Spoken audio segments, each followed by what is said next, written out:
अब हम देखेंगे एरर हैंडलिंग फेज के लाइफ साइकिल मेथड्स। ठीक है, एरर हैंडलिंग फेज के जो लाइफ साइकिल मेथड्स होते हैं वो दो होते हैं। एक होते हैं get derived state from errors and component did catch. और अगर किसी कंपोनेंट में कोई एक भी फंक्शन अगर यूज हो रहा है तो उसे हम बोलेंगे एरर बाउंड्रीज। तो एरर बाउंड्रीज का जो कॉन्सेप्ट है और जो error handling phase life cycle methods का जो कॉन्सेप्ट है दोनों का सेम ही है, एक ही है। अगर इंटरव्यू में आपसे पूछा जाता है error handling life cycle methods कौन से हैं या एरर बाउंड्री क्या है, तो दोनों ही का आपका आंसर सेम होगा।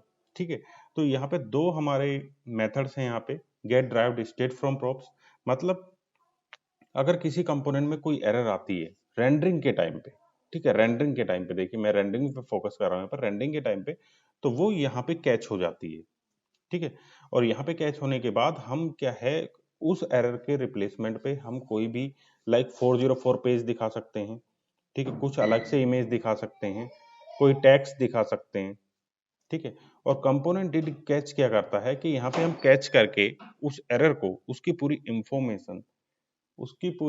इंफॉर्मेशन हम कैच करके अपनी किसी भी मान लीजिए कहीं भी लॉग क्रिएट कर सकते हैं। कोई फाइल क्रिएट कर ली है हमने लॉग की, मान लीजिए सर्वर पे हमारी एरर आ रही है तो एक फाइल में हमारी वो राइट होती जाएंगी और हमारे सर्वर से वो फाइल लेके हम देख सकते हैं कहाँ कहाँ पे एरर आ रही है और उसे रिजोल्व कर सकते हैं। तो आइए इसका प्रैक्टिकल हम देख लेते हैं। ठीक है, तो मेरे पास यहाँ पे ऐप कंपोनेंट है और ऐप कंपोनेंट में एक कंपोनेंट यूज हो रहा है पेरेंट। ठीक है, पेरेंट के अंदर फर्स्ट हो रहा है। इस फर्स्ट को हटा देता हूँ मैं, कुछ नहीं है इसके अंदर, और मैं सिर्फ पेरेंट रखूंगा यहाँ पे इस तरह से ऐसे। ठीक है, और पेरेंट के अंदर हमारा यहाँ पे ये हो रहा है दिस डॉट चिल, इसे भी चिल्ड्रन अब कुछ रहा नहीं, this dot prop dot children भी हटा दिया। अब देखते हैं हम यहाँ पे गए तो देखिए ये कंपोनेंट आ रहा है।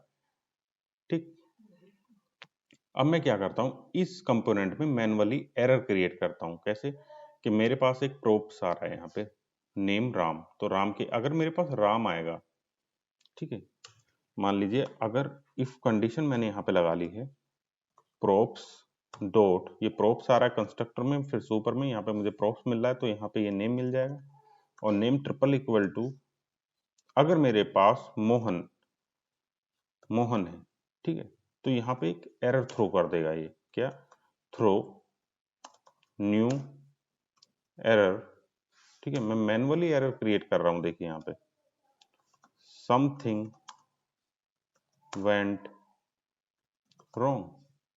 ठीक, तो अभी मैं इसको यहाँ पे करता हूँ तो देखिए कोई एरर नहीं आ रही है। ठीक है, जैसे ही मैं यहाँ पे जाता हूँ एक कंपोनेंट और ले लेता हूँ अपना और इसको एक बार और कॉल करा देता हूँ और यहाँ पे कर देता हूँ मोहन। ठीक है, अब मैं यहाँ पे देखिए ये एरर आ गई है समथिंग वेंट रॉन्ग, और यहाँ पे क्रॉस का यहाँ पे देखिए आइकन आ रहा है। जब मैं इस पे क्लिक कर दूंगा तो ये देखिए ब्लैंक स्क्रीन आ रही है। जैसे क्लिक करूंगा ब्लैंक स्क्रीन आ रही है, फिर से रिफ्रेश करता हूँ तो ये जो मेरी एरर आ रही है ये एरर मेरी डिबगिंग के लिए आ रही है। ये बता रहा है कि कहाँ पे एरर है और ये एरर मेरी सिर्फ डेवलपमेंट फेज में आती है। ठीक है, जैसे मैं इसे प्रोडक्शन में ले जाऊंगा तो प्रोडक्शन में मेरी एरर नहीं आएगी, सिर्फ ब्लैंक पेज आएगा। तो ये ब्लैंक पेज तो हमें कुछ शो नहीं कर रहा है। अगर हमारी एरर आए तो हम यहाँ पे 404 पेज शो करना चाहेंगे या समथिंग वेंट रॉन्ग या कोई इमेज इस तरह से लोड करना चाहेंगे। ठीक है, लाइव सर्वर पे, तो वो उसी को हैंडल करने के लिए ये सब है। और जो एरर आ रही है उसको हम राइट करें किसी फाइल में या डेटाबेस में सेव करें कहीं पे, जिससे हमारा डिबगिंग के लिए और उन्हें एरर को रिजोल्व करने के लिए आसानी हो जाए। तो इसके लिए कैसे करेंगे अब हम, मैं एक यहाँ पे एक कंपोनेंट बना लेता हूँ error boundary, error boundary dot JS. ठीक है, इस पे मैंने आरसीसी रिएक्ट कोड स्निपेट से मैं गया। ठीक, तो ये एरर बाउंड्री का मैंने एक कंपोनेंट बना लिया है। ठीक, तो इसमें जाके मैं कंस्ट्रक्टर में अभी देखिए प्रॉप्स सुपर ले लिया मैंने, इसके अंदर सुपर में भी प्रॉप्स लेना पड़ेगा और यहाँ पे एक स्टेट ले लेता हूँ स्टेट एरर के लिए। ठीक है, तो वो स्टेट है हैज एरर, मैंने एक स्टेट ले ली हैज एरर, बाय डिफॉल्ट मैं उसको फॉल्स रखता हूँ। ठीक है, जब मेरा ये जो लाइफ साइकिल मेथड था, जब भी कोई एरर आएगी तो ये कॉल होगा। मैंने कहा था static get derived state from error मेरा कॉल होगा। ठीक है, तो मैं इसको ले लेता हूं, static get derived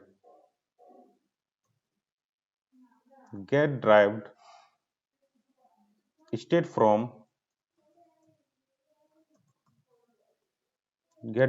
from error. ठीक है, और इसके अंदर मुझे मिलेगा एरर, जो इसका पैरामीटर मिलेगा वो एरर मिलेगा। ठीक है, गेट स्टैटिक गेट ड्राइव्ड, तो यहां पे रिटर्न हम क्या कर रहे हैं, यहाँ पे हम रिटर्न करेंगे। ठीक है, ये रिटर्न करता है जो हमारा ये स्टेट है। ठीक है, इसको हम चेंज कर देंगे और यहाँ पे हम इसे कर देंगे ट्रू।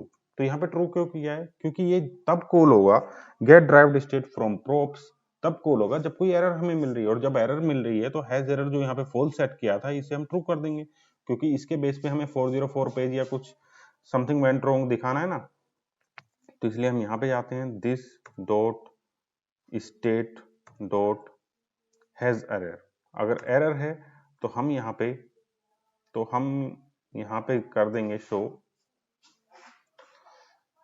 एक h1 टैग ले लेता हूं अभी के लिए मैं। ठीक है, और इस h1 टैग में मैं लिखता हूं something went,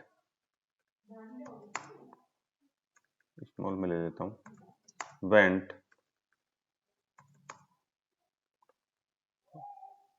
wrong. Okay, something went wrong मैंने इसमें ले लिया है। ठीक, और एल्स में मैं क्या लूंगा, दिस, देखिए यहाँ पे देखिए, this dot props dot children, मतलब यहाँ पे चिल्ड्रन आ रहे हैं। जब भी चिल्ड्रन आ रहे हैं तो मतलब इसके ये जो हमारा एरर बाउंड्री होगा किसी कंपोनेंट का पेरेंट होगा, तभी तो यहाँ पे चिल्ड्रन आएगा। ठीक है, तो ये मेरा कंपोनेंट हो गया है। अब मैं जाता हूँ पेरेंट में, नहीं ऐप में जाता हूँ और एरर बाउंड्री को मैं यहाँ पे लेता हूँ,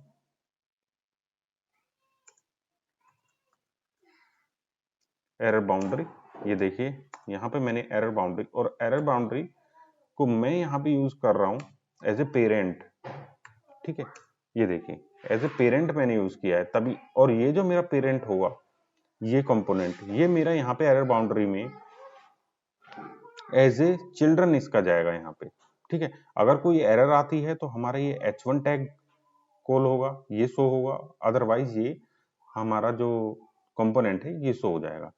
ठीक है, अब हम देखते हैं, यहाँ पे गए तो यहाँ पे आ रहा समथिंग वेंट रॉन्ग। अब मैंने देखिए एरर आ रही है, क्लिक किया, समथिंग वेंट रॉन्ग। आप कह रहे हैं अब ये एरर क्यों आ रही है जब समथिंग वेंट रॉन्ग आ रहा है।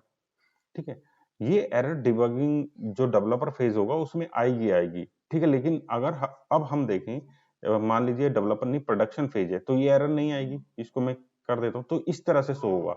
मतलब देखिए पहले कंपोनेंट में कोई एरर नहीं थी, दूसरे में हमारी एरर थी, तो यहाँ पे हमने दिखा दिया समथिंग वेंट रॉन्ग।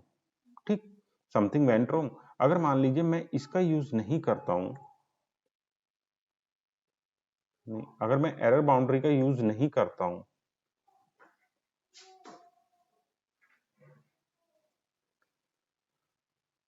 ठीक है, तो इसको मुझे कमेंट करना पड़ेगा इस तरह से। एरर बाउंड्री का मैंने कमेंट कर दिया। अब देखिए, अब तो ये ब्लैंक हो गया ना, अब ये ब्लैंक आ रहा है। ठीक है, अब ये ब्लैंक आ रहा है, तो जो मेरा कंपोनेंट है यहाँ पे पेरेंट राम, इसमें तो कोई एरर नहीं है। राम में एरर तो इसमें है, पेरेंट जब प्रॉप्स में मोहन भेज रहा हूं तो मेरा पेरेंट तो शो होना चाहिए ना जिसमें एरर नहीं है। अगर तो ये भी शो नहीं हो रहा है, तो एरर बाउंड्री क्या करती है कि एरर बाउंड्री ये करती है कि स्पेसिफिक अगर किसी कंपोनेंट में एरर है, ठीक है, अगर किसी स्पेसिफिक कंपोनेंट में एरर है तो बाकी जो हमारे कंपोनेंट होंगे वो उनकी वो हमें एज इट इज वर्क करेंगे। देखिए ये कंपोनेंट जो राम वाला है ये एज इट इज वर्क कर रहा है, इसमें एरर है तो यहाँ पे सिर्फ हमने मैसेज दिखा दिया समथिंग वेंट रॉन्ग। ठीक है, तो इससे क्या होगा, पूरा पेज हमारा ब्लैंक नहीं होगा। ठीक, तो ये है हमारा एरर बाउंड्री। और अब हम दूसरा हमारा मेथड होता है इसके अंदर, यहाँ पे कंपोनेंट डिड कैच, उसको देखते हैं। कंपोनेंट डिड कैच यहाँ पे गए, इसमें दो पैरामीटर होते हैं, एक एरर होता है, एक इन्फो होता है। ठीक है, इन्फो, इंफॉर्मेशन ऑफ एरर। अब मैं कंसोल डॉट लॉग करता हूँ, यहाँ पे एक में एरर लेता हूँ और एक में लेता हूँ कंसोल डॉट लॉग और यहाँ पे लेता हूँ इन्फो, इन्फो। ठीक, अब जाते हैं हम यहाँ पे, मैं यहाँ पे इंस्पेक्ट एलिमेंट कर लेता हूँ। अब मैं रिफ्रेश करता हूँ। ठीक, अब यहाँ पे जाते हैं। अब आप देखेंगे एरर बाउंड्रीज 17 लाइन पे मैंने ये लिया था और यहाँ पे देखेंगे तो ये इंफॉर्मेशन देखिए, एरर की इंफॉर्मेशन आ गई है पूरी, यहाँ पे ये इंफॉर्मेशन है। ठीक है, कंपोनेंट स्टैक ये हमारी एरर दिखा रहा है और यहाँ पे ये एरर समथिंग वेंट रॉन्ग, ये एरर आ रही है। ठीक, इस तरह से। तो इसको क्या है, इस एरर को अगर हम किसी फाइल में राइट करा दें तो हमें पता चल जाएगा कि इस फाइल में कहाँ पे है, तो हम उसे रिजोल्व कर सकते हैं। ठीक है, या फिर किसी डीबी में अगर हम उसको डेटाबेस में चाहें तो उसे सेव करा लें, वहां से निकाल लें। तो इस तरह ये जो हमारा कंपोनेंट डिड कैच है, ये लॉगिंग के लिए यूज होता है कि लॉगर बनाना हो, हमें कोई लॉगर फाइल बनानी हो या कोई डेटाबेस में सेव कराना हो। और ये हमारा क्या आता है कि अगर एरर आ रही है तो उसे कैच कर लें और उसके बेस पे हमें समथिंग वेंट रॉन्ग दिखाना है, और जो बाकी हमारे कंपोनेंट चल रहे हैं वो एज इट इज चलते रहें। ठीक है, अब हमारा देखिए यहाँ पे बिल्कुल ये कंपोनेंट हमारा सेम लोड हो रहा है। मान लीजिए यहाँ पे 10 कंपोनेंट है और किसी एक में एरर है। अगर हम एरर बाउंड्री यूज नहीं करते हैं तो पूरा पेज ब्लैंक हो जाएगा, लेकिन अगर हमने एरर बाउंड्री यूज की हुई है तो सिर्फ उसी कंपोनेंट में समथिंग वेंट रॉन्ग दिखाएगा और पूरे पेज पे 9 कंपोनेंट लोड होंगे। ये इसका बेनिफिट है। ठीक है, अब इसको हम सिर्फ रेंडरिंग पे ही, जो एरर बाउंड्री है ये रेंडरिंग पे ही हमारी एरर हैंडल कर सकता है। ठीक है, अगर हम कहीं इस पे मैं ऑन क्लिक कर देता हूं, सेकेंड, यहाँ पे एक बटन है मेरा टॉगल। ठीक है, ये टॉगल है पेरेंट के अंदर, और यहाँ पे जाके मैं जो मेरा थ्रो,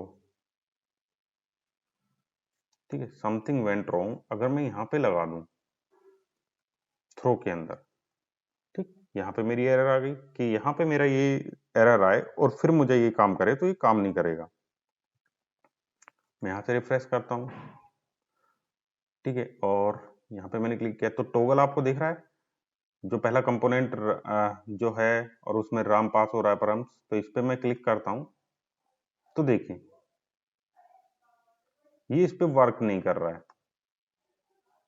ठीक है, अब इसके अंदर एरर आ गई, लेकिन ये कंपोनेंट जो है ये इस कंपोनेंट पे समथिंग वेंट रॉन्ग दिखाना चाहिए यहाँ पे, लेकिन ये एज इट इज दिखा रहा है। ठीक है, एरर कहाँ आ रही है, ये एरर, जबकि ये एरर कहाँ पे नहीं आएगी, ये एरर हमारी कहाँ पे नहीं आएगी, प्रोडक्शन में, और प्रोडक्शन में एज इट इज पेज दिखाएगा। तो इस पे ऑन क्लिक पे तो कोई हमारा समथिंग वेंट रॉन्ग नहीं आ रहा है। ठीक है, तो इसका कोई यूज नहीं है ऑन क्लिक पे, इवेंट पे इसका कोई वर्क नहीं है, ये सिर्फ रेंडरिंग पे हमें दिखाएगा समथिंग वेंट रॉन्ग, तो रेंडरिंग के लिए। तो फिर हम ऑन क्लिक पे करें क्या, अगर हम एरर बाउंड्री यूज नहीं, तो उस पे हमें सिंपल जो हमारा ट्राई कैच होता है ना, वो हैंडलिंग करनी पड़ेगी ट्राई कैच के लिए। तो ये था मेरा error handling phase life cycle method. दो लाइफ साइकिल में मेथड होते हैं, तो मैंने सारे ही लाइफ साइकिल मेथड कवर कर लिए हैं जो हम यूज करते हैं, और लाइफ साइकिल मेथड फिनिश हो गया है यहाँ पे। और मैं आने वाले कुछ ट्यूटोरियल में कुछ डिटेल में और जो लाइफ साइकिल मेथड है जो मैंने पहले बताए हैं अपडेट फेज के, उनको मैं डिस्कस करूंगा। तो यही था एरर बाउंड्री, और लाइफ साइकिल इंटरव्यू के लिए बहुत ही अच्छा क्वेश्चन आता है, इससे पूछा ही जाता है हमेशा, तो आप इसको अच्छे से प्रैक्टिस कर लें। तो अगर आपको मेरी वीडियो पसंद आई हो तो वीडियो को लाइक करें, चैनल को सब्सक्राइब करें। Thank you for watching.